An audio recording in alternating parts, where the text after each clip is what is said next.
Hi everyone, my name is Ashley Jordan and I'm the Anti-Trafficking Services Coordinator for Family Support Services. I want to thank you for watching Currently, a video series where we talk about the current trends that we're seeing in human trafficking. I hope you enjoy. Today we're going to talk about COVID-19 and the impact it's had on human trafficking and the survivors of human trafficking.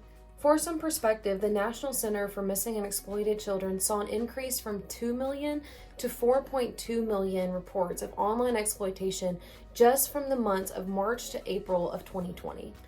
Traffickers have capitalized on this global pandemic and they prey on the most vulnerable just like they always have.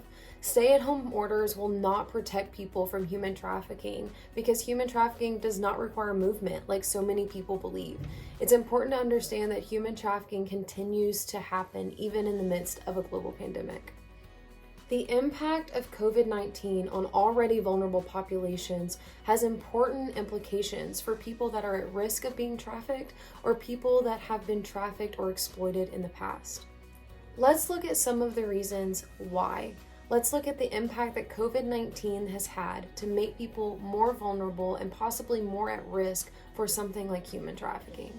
COVID-19 has had a substantial impact on our economy and many people have lost their jobs.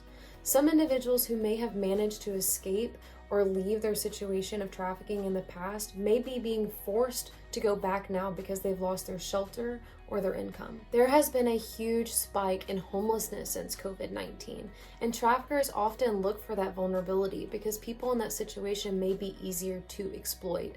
Youth may be engaging in survival sex in exchange for shelter, and most homeless shelters that people would turn to may be overcrowded due to COVID-19. They may have lost funding and they may not be able to take anyone in at that time. Unfortunately, because of COVID-19, reporting of human trafficking has gone down as well. Youth are not coming into contact with mandated reporters like they used to before this pandemic, and people that would normally identify exploitation, especially in our youth, are so overwhelmed by the global pandemic that it's easier to miss. For those already in a human trafficking situation, lockdowns can worsen their circumstance. It gives the trafficker more control over their victim, and social distancing can bring them even further from their family, friends, and social support. Now let's talk about exposure. Protecting victims from exposure to COVID-19 is very challenging.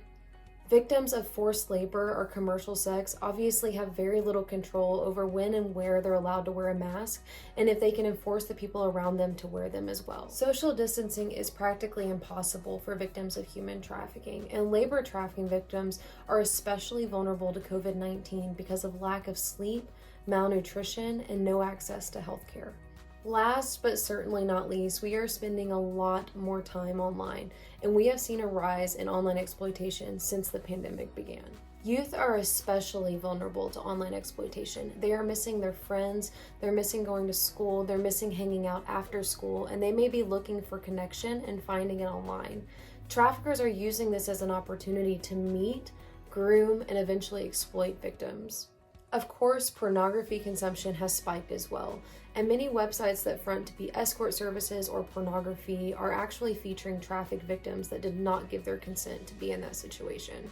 One of the most challenging issues that COVID-19 has presented is those of us that are passionate about social justice issues are having to fight for attention. COVID-19 has captured the news, the media, it's captured people's conversations. One of the most important things that we can do moving forward is fight for the cause that matters to us, whether that is human trafficking, sexual assault, child abuse, whatever the case may be. We have to fight to keep these conversations alive, even in the midst of a global pandemic. So what can we do to fight human trafficking in the middle of a global pandemic? We can continue these conversations. We can continue education and awareness, even if it's only virtual. And of course, we can report it when we see it. Family Support Services has continued their efforts even in the middle of a pandemic. We offer crisis intervention, case management, sane accompaniment, counseling, and much more to victims of human trafficking. If you would like to learn more about our services, please don't hesitate to reach out to me. I want to thank you guys for listening today and for caring about this conversation. I want to challenge you to take it with you moving forward and keep those conversations alive that matter most to you. Thanks, and I'll see you guys again next time.